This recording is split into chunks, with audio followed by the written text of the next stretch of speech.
When you start to work and you would like to know how to write and what to write to rank number one in Google, you just start with a new query. And new query is exactly the same process like you typing in Google for a search. Yeah, so you would like to know something and you just type in Google. So it's exactly the same process. So let's start. You would like to know what are best shoes for the marathon, and they are up to date with the new models. You can of course change the language, you can change the country. Here in the advanced settings, you can add few more keywords that will be also added to the content. It's just up to you.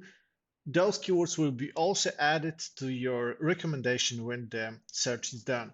You can also assign the content to a person, let's say our Eva, and you can set up expected delivery date, so when the content should be ready. And then just click start, and that's exactly all what you have to do to write a new query.